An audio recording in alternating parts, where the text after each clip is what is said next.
Em Nova York, mulheres indígenas do Brasil chamam atenção para os problemas de suas comunidades na Amazônia. Quase 20 mil travessias ilegais são registradas no final de semana na fronteira dos Estados Unidos com o México. Diante do caos, cidades do Texas superlotadas abrem novos abrigos aos indocumentados. Tempestade tropical provoca caos em parte do leste do país no final de semana e nova formação surge no Atlântico. E em Massachusetts, comunidades se unem em uma campanha para encontrar um rim para um brasileiro que precisa de transplante. Uma corrida contra o tempo, onde minutos podem fazer a diferença entre a vida e a morte.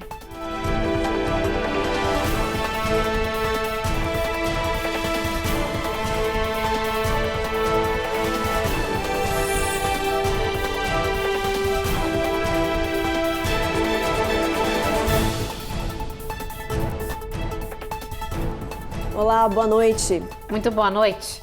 A gente abre essa edição mostrando que 4 indígenas do Brasil estiveram em Nova York, que é considerada a capital do mundo, para divulgar a importância dos povos originários e, claro, da defesa do meio ambiente. Olha, elas participaram de diversos eventos e lutas ambientais. Tiveram encontros com a comunidade no Consulado Geral do Brasil e também fizeram palestras, como nos mostra agora a repórter Carolina Camargo.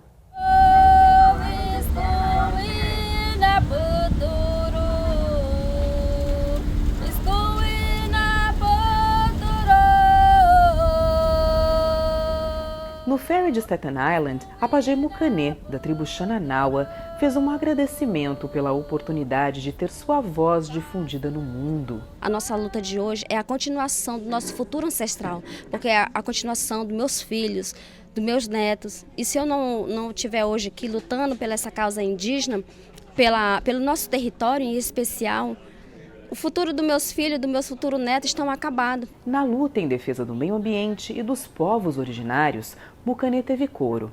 Junto com ela, outras indígenas vieram para New York. Nós precisamos de mais ação.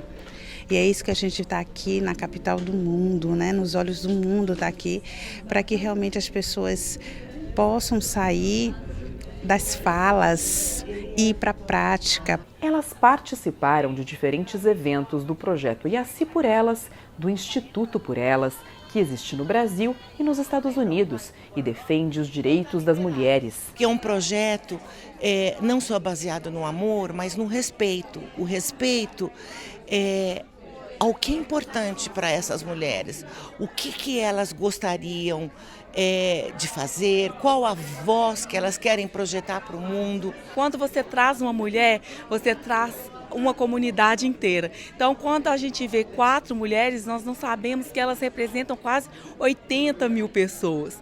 No Consulado Geral do Brasil em New York, as 4 participaram do painel Existência e Resistência, Vozes de Mulheres Brasileiras e Indígenas. O evento contou com a participação da ministra dos Povos Indígenas, Sônia Guajajara. Primeira vez que nós temos um Ministério dos Povos Indígenas, né, e com uma ministra mulher indígena, uma presidência da FUNAI mulher indígena.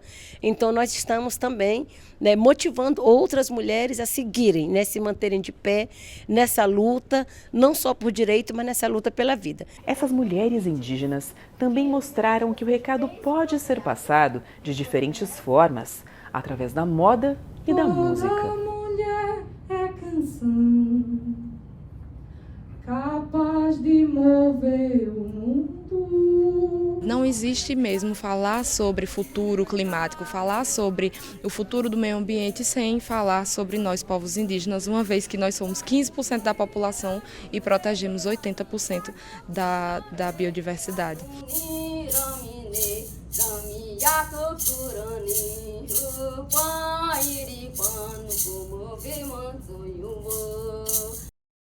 Agora a gente fala sobre a crise que mais uma vez se instalou na fronteira sul dos Estados Unidos. O governo do México anunciou um plano para ajudar a resolver o problema. Para tentar aliviar essa crise migratória na fronteira entre os dois países, o México teria aceitado um acordo de deportação imediata de indocumentados.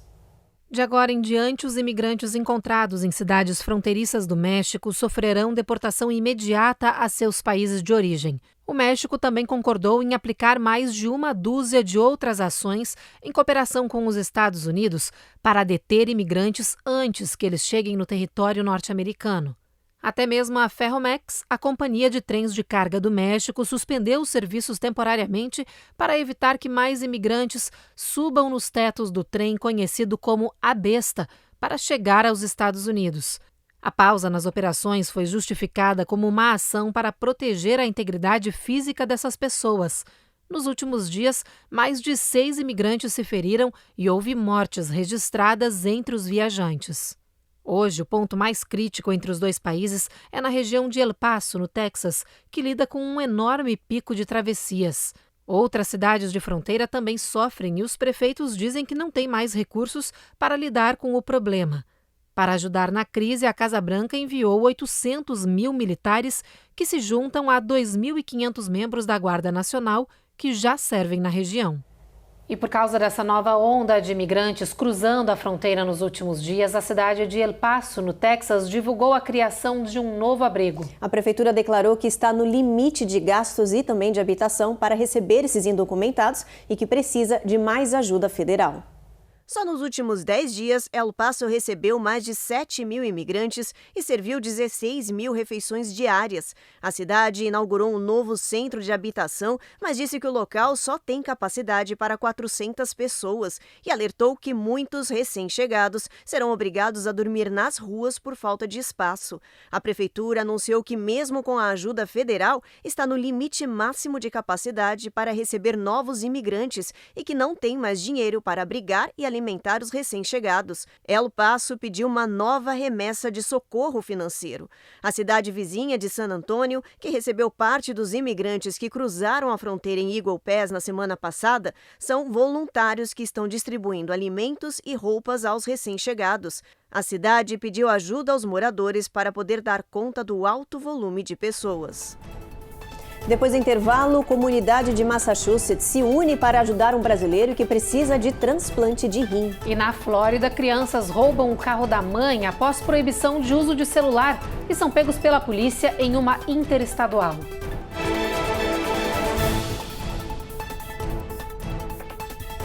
Américas no ar. Oferecimento Rejuve Chef. Melhore agora sua qualidade de vida.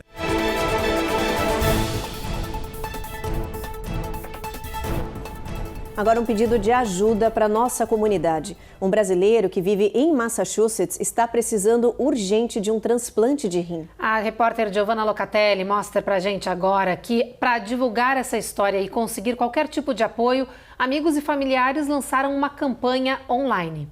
Desde dezembro do ano passado, Evaldo Pereira Leite luta contra problemas renais crônicos. Ele já perdeu um rim e o outro funciona apenas 15%. A situação do brasileiro é ainda mais grave, porque ele tem um tipo sanguíneo raro, O negativo, o que torna a busca por um doador compatível uma tarefa ainda mais difícil. Amigos e familiares iniciaram uma campanha para tentar encontrar um doador compatível com o Evaldo aqui nos Estados Unidos. Mas a esperança de cura veio mesmo do Brasil. A irmã de Evaldo passou por exames que constataram compatibilidade e ela poderá doar o rim para salvar o irmão. Agora, a campanha é para arrecadar fundos para trazer a irmã do brasileiro até Massachusetts para a cirurgia. Uma corrida contra o tempo, onde minutos podem fazer a diferença entre a vida e a morte. Ainda falando de saúde, setembro é considerado o mês de segurança dos bebês. E um relatório da Comissão Norte-Americana de Segurança de Produtos de Consumo indicou que sonos inseguros e uso de produtos infantis irregulares são as principais causas desse problema. É um perigo silencioso e que às vezes é descoberto tarde demais. Quando os bebês não são mantidos seguros durante o sono, os médicos dizem que os riscos são altos e que podem resultar em mortes. Muitas vezes as pessoas se concentram em fazer os filhos dormirem e não no ambiente em que eles estão, diz Alex Hohenserich, presidente da Comissão Americana de Segurança de Produtos de Consumo. Por ano, 160 bebês morrem relacionados a produtos impróprios, colocados em berços, como travesseiros, cobertores, edredons que configuram ambientes de sono inseguro. Alex explica que a melhor segurança é deixar a criança sem nada por perto dela, que possa provocar sufocamento.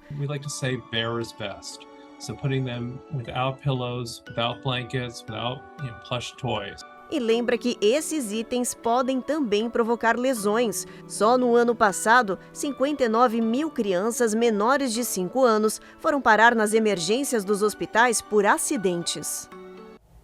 Agora olha só essa história, que absurdo. No final de semana, uma mãe da Flórida proibiu os filhos de 10 e 11 anos de usar o celular. E por causa disso, as crianças roubaram o carro da mãe e sumiram, até serem encontrados em uma rodovia interestadual. Esse é um dos destaques do nosso Giro de Notícias de hoje. Essas imagens mostram o momento em que as crianças foram encontradas pela polícia no condado de Alachua, no centro-norte da Flórida. Os menores de 10 e 11 anos foram localizados às 4 horas da madrugada em uma interestadual dentro do carro da mãe, quem estava na lista de recém-roubados. Os jovens estavam a mais de 300 quilômetros de casa e disseram aos agentes que roubaram o veículo e fugiram por não gostar do castigo que receberam da mãe de ficar algumas horas longe dos celulares. Depois da confusão, as crianças voltaram para casa em segurança. No Michigan, durante um momento de distração da mãe, Thea Chase, de 2 anos, saiu de casa, passou a grade do jardim e se perdeu em uma área de floresta. A polícia local foi chamada para ajudar nas buscas pela menina desaparecida e já à noite, 5 horas depois, ela foi encontrada a cerca de 3 quilômetros de casa, dormindo em cima do cachorro da família, que é o seu melhor amigo. A mãe da menina conta que os cachorros da casa não desgrudam da bebê e que tem certeza que eles a protegeram durante as horas na floresta. Quanto à Thea, ela age como se nada tivesse acontecido e diz para a mãe que esteve em uma aventura. Na Flórida, a polícia investiga a morte de uma mulher de 41 anos encontrada na boca de um jacaré enorme de 13 pés. Este jovem passeava em um parque com um lago no condado de Pinellas quando viu a cena assustadora e chamou a polícia. Os agentes mataram o animal para que fosse possível retirar o corpo da mulher e identificá-la. O caso está sendo investigado pelo escritório do xerife e a Comissão de Conservação de Peixes e Vida Selvagem da Flórida. No próximo bloco, Nova York anuncia o uso de alta tecnologia nos esforços para combater o crime no metrô da cidade. E a gente explica como andam as greves no país e de que forma elas afetam a vida da população.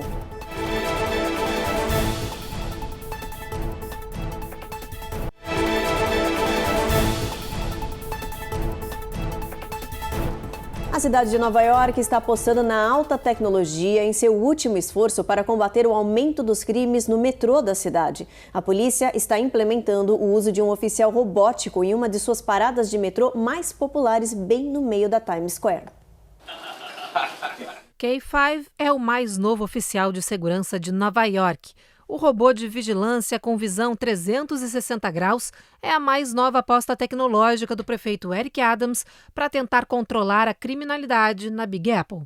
We're taking existing technology, cameras, being able to communicate with people, and we're placing it on wheels. Nos próximos 2 meses, o robô ficará em teste, patrulhando a estação de metrô da Times Square, da meia-noite às 6 horas da manhã, oferecendo à NYPD acesso ao vivo do local e permitindo que oficiais puxem vídeos caso um crime seja capturado.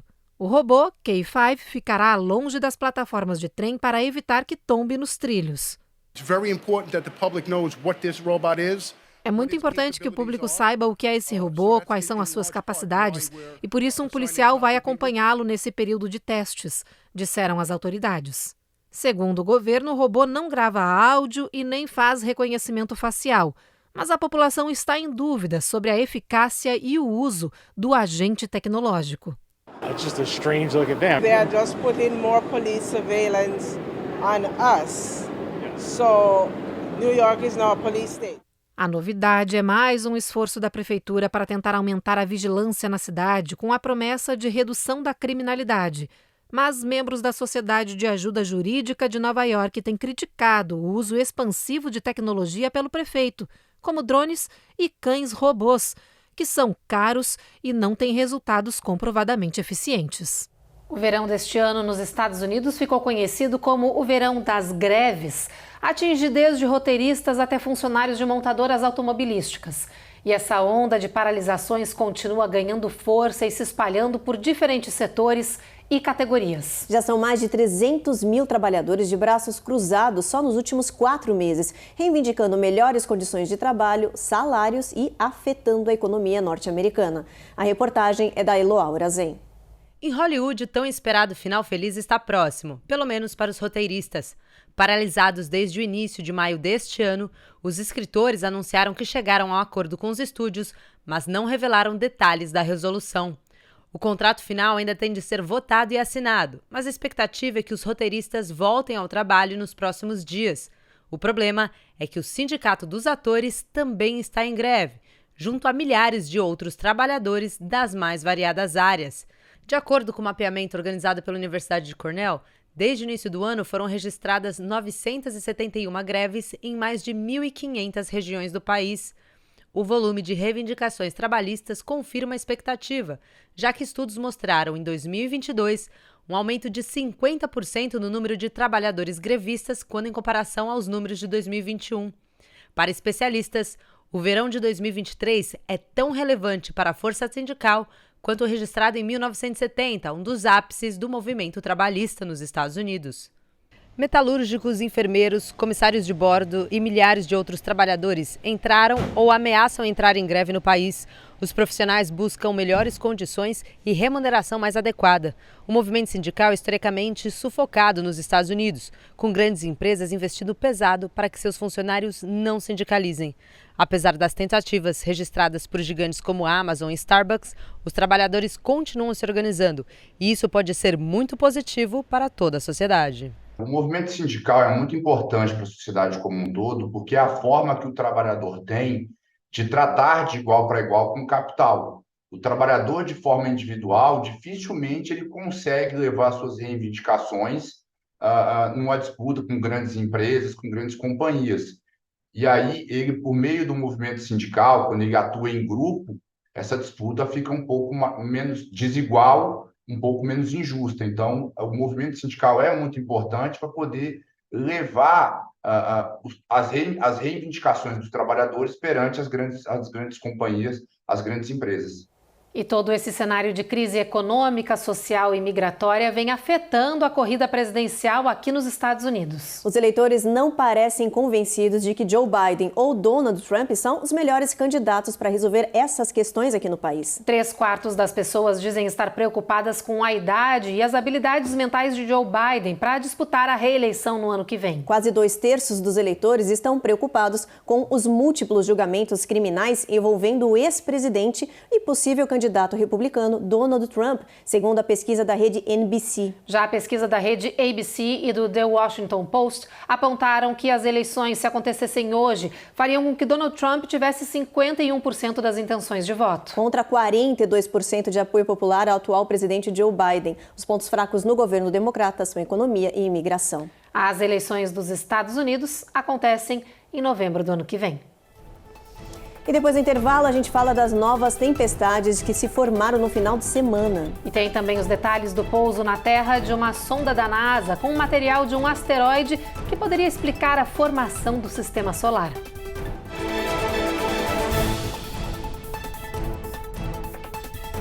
Américas no Ar. Oferecimento Rejuve Chef. Melhore agora sua qualidade de vida.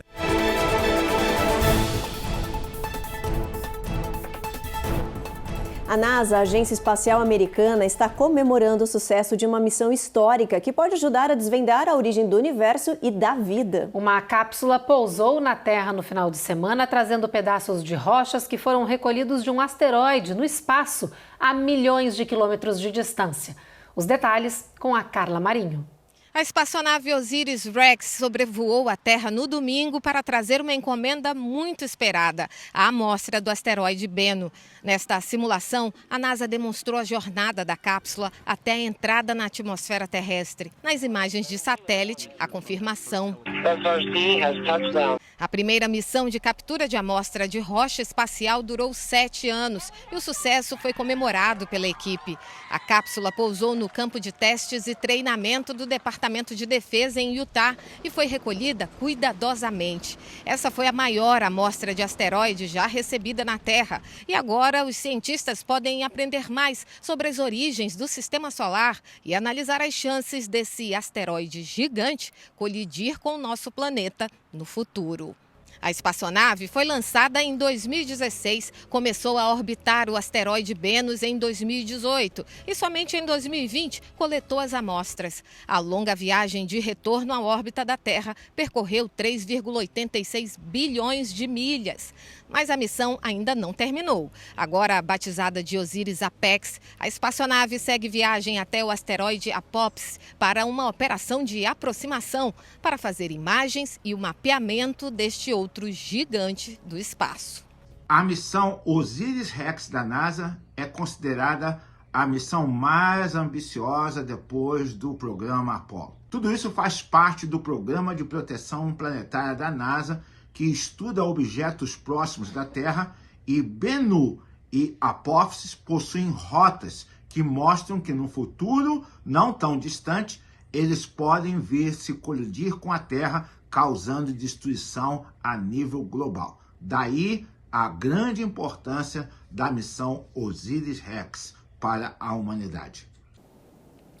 E no final de semana, a tempestade tropical Ophelia atingiu a Carolina do Norte, provocando muita chuva, ventania e inundação, também em muitos estados da região central da costa leste. Os estados de emergência foram declarados na Virgínia, Carolina do Norte e também em Maryland. A Guarda Costeira dos Estados Unidos chegou a resgatar 5 pessoas, incluindo 3 crianças que estavam a bordo de um catamarã na hora da tempestade. Rios transbordaram, casas, estradas e pontes foram destruídas. Dezenas de milhares de pessoas permanecem sem energia. E é preciso atenção redobrada nos próximos dias para essa região e também estados mais para baixo, como a Flórida, porque tem uma nova tempestade, a Philip, que está a caminho. É a 16ª tempestade nomeada da temporada. O Centro Nacional de Furacões, que monitora essa nova formação, disse que ainda não é possível afirmar se ela vai atingir o solo dos Estados Unidos. Claro que a gente vai continuar de olho nessa nova tempestade. Está movimentado setembro, né, gente? Bastante. E aí a gente traz as informações para vocês. Bom, agora vamos dar uma olhada na nossa previsão do tempo, gente. Vem comigo aqui agora no telão. Olha só, a previsão amanhã é de tempo encoberto em Boston. Mínima de 48. Chuva prevista em Nova York e também em Washington. Em Charlotte, tempo encoberto. Máxima de 80. Em Atlanta, um pouquinho mais quente, 85. Na Flórida, a previsão é de pancada ao longo do dia, como a gente tem visto nos últimos dias. Olha só, em Tampa, a máxima vai ficar em 90. Olha só, Houston, tempo encoberto, tempestade ao longo do dia, mínima de 73, máxima de 91. San Antônio, a gente tem sol entre nuvens, mínima de 70, máxima de 93 nessa região também. Albuquerque, olha, tempo encoberto, mínima de 60, o sol vai aparecer só um pouquinho ao longo do dia. Phoenix vai brilhar o dia inteiro, sol, máxima de 105, máxima de 3 dígitos. Los Angeles também, sol forte o dia inteiro. Sol vai brilhar também em Las Vegas, mínima de 68, máxima de 96. E São Francisco a gente tem um tempo mais ameno, mínima de 57, máxima de 72. E agora a gente mostra para vocês uma história inusitada que, claro, viralizou na rede. O que você faria se durante uma viagem com os amigos ficasse hospedado em um hotel sem funcionários, hein?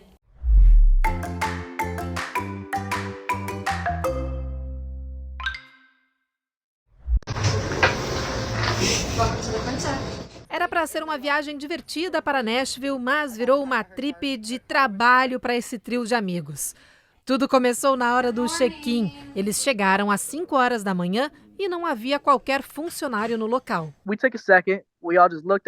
Ficamos pasmos quando percebemos que realmente não havia sequer um funcionário, diz um dos jovens. Oh God, not the phone again. E com os telefones tocando sem parar, eles decidiram assumir tudo e gerenciar o hotel. We don't actually charge you. E quando viram que chegou a hora do café da manhã, começaram a servir os hóspedes. When you walk into something and you see it not going so well, you have to fix it. Os 3 amigos contam que trabalham com atendimento ao público e não conseguiriam ver esse caos sem ajudar. Mas como não conheciam bem o local, não podiam resolver tudo. She was just like, "How can you help me? How can you help me?" And I was like, "I can't. I don't work here." Os amigos só ficaram mais aliviados quando acharam o número do gerente e ligaram.